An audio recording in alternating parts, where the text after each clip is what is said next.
Have you ever had trouble understanding a native French speaker when they speak? Or simply wondered how they can speak so quickly when you yourself struggle to speak even at a slow pace? In this video, I will talk about the shortcuts that native French speakers take to speak quicker and with less effort. Keep watching to find out more. The first thing I wanted to talk about in this video is the e muet or the e caduc. This is the silent or the obsolete e in English. In French, as you probably already know, the e has quite a few different pronunciations depending on how it's placed in the word, which letters are around it, and which accent is on top. But we're going to be talking about the case where it's pronounced e, simply. So, the e muet or the e caduc simply is just where the French people decide not to pronounce it at all. And this can be done less or more depending on the region. It's quite common in the north of France, but less so in the south, to drop the E. So when does it happen? Well, it happens most of the time there is an E, actually. As you know, at the end of words, in words such as compte, there's an E, but it's not pronounced by anyone. But this also happens in the middle of words and in short words that are between, that are used in a sentence. So, some of the most common words you can hear this with are the one-syllable words such as de, ce, or le. And probably the most common place you will hear it is with the pronoun je. So let's look at a couple of example sentences to see how this works. Je veux. Looking at this word, normally French people would pronounce it je veux instead of je veux, which halves the number of syllables. Je vais, you can change it to je vais. And this is how it's normally pronounced. This also happens in the negative, so you just have to add a pas. Since we already dropped the ne in quick French, we can just say je vais pas, je veux pas. But what about another example? Je fais. Can we just say je fais? It's not quite easy to pronounce, is it? And this is because of another phenomenon with the consonants. They kind of fall into two different categories. Some of them are voiced and some of them are not voiced. So, for example, v is voiced and f isn't voiced. In fact, this is the only difference between these two sounds, really. So in one of them you're using your vocal cords and in the other one you're not.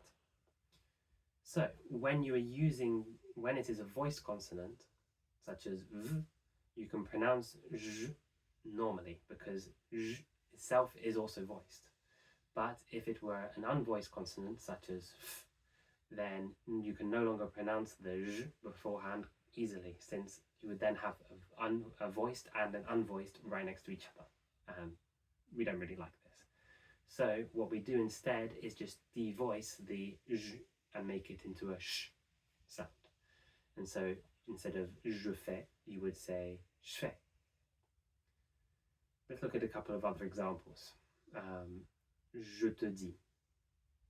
So now here we not only have je dis, which can be je dis, we also have the te in the middle. So can we drop both the e in je and the e in te? Not really, since we can't really have more than two consonant sounds right next to each other. There are some exceptions, but this is usually the rule. So we would only be able to drop one of them in this case. And which one would we drop? So in most situations you can drop either, but here it's more common to drop the e from je, since it's slightly less important that we hear that one. So je te dis. You could also say je dis, but we like to make the te clearer, as I said before, and that's why we'll drop the e in je instead. Let's look at another example. Je te le dis. In this one we have three e sounds. We have the je, te, and le. And in fact, to avoid having more than two consonants right next to each other, we can still drop two of these e sounds. So we can drop the e in je and the e in le, and say je te le dis. And now here, as you see, the l sound without the e after it comes attached to the syllable before. So in total we have two syllables instead of the four with all of the e there. Je te le dis. Je te le dis. They're the two syllables. Now, this doesn't just happen with the single syllable words. It also happens with longer words that contain an E sound. Here's a few examples. Maintenant. Maintenant contains one E sound right in the middle that we can drop and pronounce maintenant. Maintenant. As you might notice here, the T sound, since it's now at the end of a syllable before the N, is not fully pronounced. And this is quite common. So, another example would be the verb contenir. Contenir. In some of its conjugations, we would also do the same thing and we would drop the E sound. So, il contenait. Okay, so another couple of examples. Petit. Petit can be pronounced just petit. And if we put it in a phrase to make it clearer, petit enfant would become petit enfant. What about cheveux? There's an E there, right? Can we drop that one? Yes, we can, but we've got to be more careful. Since in this case, if we drop the E, we would then have an unvoiced and a voiced consonant right next to each other. And as we said before, we don't really like that. So what we're going to do is we're also going to devoice the V sound in the middle and make it a F. So we can pronounce cheveux as cheveux. Mes cheveux. So let's look at another couple of pronouns in French that change quite a lot when people are speaking quickly. Firstly, il. Il either in the third person singular or the third person plural. In the third person plural case, all the changes is that when there's a liaison with the vowel, we would pronounce the S. But in both cases, in fact, when there is a consonant after, we would just pronounce I, forgetting the L completely. So, il fait would become I fait, ils font would become ils font. And now let's look at a case when there is a vowel after, but with the plural. Ils ont would become ils ont. So you can see in this case we don't pronounce the L either. Now let's look at tu. With tu in French, when there's a vowel after, we can completely skip the U sound and just pronounce the T followed by the vowel or the following word. So, tu as would become ta, tu avais would become t'avais, tu es would become t'es. And now it's important to remember that a lot of these contractions are quite informal. So if you're doing a formal speech presentation or something like that, then you might want to avoid doing these contractions. But if you're speaking with your friends or speaking every day, then you can be like the French and you can make all of these contractions and make your life a whole lot easier. Now let's look at the dropping of the R and L sounds at the end of the words. So, with words such as autre, quatre, livre, table, when there is a word that follows it that starts with a consonant sound, we can completely forget about the last part of the word, the R or the L sound. So, 400 would just become 400, autre chose would just become autre chose, table de nuit would become table de nuit, and so on. Now let's look at some example sentences putting into practice a lot of the concepts that we've just come across. J'ai acheté un livre passionnant. So, looking at this sentence, there's a couple of things we can change. We have acheté with an E in the middle that we can drop, and we also have livre with the RE at the end that we can drop. So, j'ai acheté un livre passionnant would just become j'ai acheté un livre passionnant. Il y a autre chose. Il y a autre chose. There's a couple of different things we can do. Firstly, let's look at il y a. With il y a, a similar thing happens to what happens with il, but in this case it's extended since we also have the pronoun I afterwards. So what happens is that we don't pronounce the L and we blend both of the E sounds together into a semi-consonant y.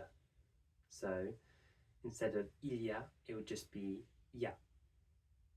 This is very common. So the whole phrase, including dropping the RE at the end of autre, would become y a autre chose instead of il y a autre chose. Elle a regardé par la fenêtre cassée. Elle a regardé par la fenêtre cassée.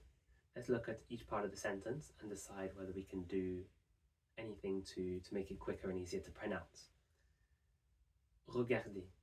Regarder has one E sound in the middle, well, at the start, and this sound can go completely. Also, we have fenêtre, and this has an E sound itself, and also has an RE sound at the end, so we could drop both of those. So we can say in total, elle a regardé par la fenêtre cassée. Je n'ai pas besoin de leur dire de quoi il s'agit exactement. So in this longer phrase, we have quite a few different things that we can look at. Je, first of all, we can drop the E. But look at this, if we have the ne and we get rid of that, then we already have j'ai, so there's nothing more we can do anyway. J'ai pas besoin. Besoin, we have an E that we can drop as well. De, the same thing. And the same with the other de later. Il s'agit. Il s'agit, we can drop the L from the il. And exactement, can we change that? Not quite. Since the E that is present there would then make it so there are three consonant sounds next to each other. And this isn't usually pronounced like this. So, in total, we would pronounce j'ai pas besoin de leur dire de quoi il s'agit exactement. Je ne peux pas m'occuper de ça maintenant. Je dois le faire demain. So here we have quite a few different things that we can drop and change. Je peux pas, je peux pas, je peux pas. Right? M'occuper de ça maintenant. De and maintenant we can change just as like we've seen before. And je dois le faire demain. The de in je dois is a voiced consonant, so we can pronounce je dois. And le, also we can drop the L sound, and demain we can drop the E, although this isn't always the case. So we can pronounce je peux pas m'occuper de ça maintenant, je dois le faire demain. Tu as demandé de l'aide pour finir le projet. Okay, so here we have quite a few different things again. So we have tu as, which we've seen can become t'as. Demandé, which we can drop the E in. Also, we can drop the E in de and le. So, t'as demandé de l'aide pour finir le projet. C'est difficile de comprendre ce que les autres pensent de toi. Okay, so here again we have quite a few different things. C'est difficile de, we can drop the E. Comprendre, we can drop the RE. And ce, we can drop the E. And de, again, at the end, we can also drop the E. Also with autre, we can drop the RE sound. So, c'est difficile de comprendre ce que les autres pensent de toi. Okay, to finish, we're going to look at the contractions of some common expressions that contract even more so than the rules we've already seen. So, peut-être can just become peut-être. Tout à l'heure can just become tout à l'heure. De toute façon, de façon. Il faut, faut. And this happens with all of the different conjugations of falloir. When you're speaking quickly, there's no need to really use the il, since it's already in the third person, and the falloir verb is never used in anything other than that anyway. So, instead of il fallait être prudent, we could say fallait être prudent. Much quicker, right? Thanks for watching the video. Leave in the comments which of these things you knew already and which of them you didn't. And I wish you luck incorporating them into your own French. See you next time.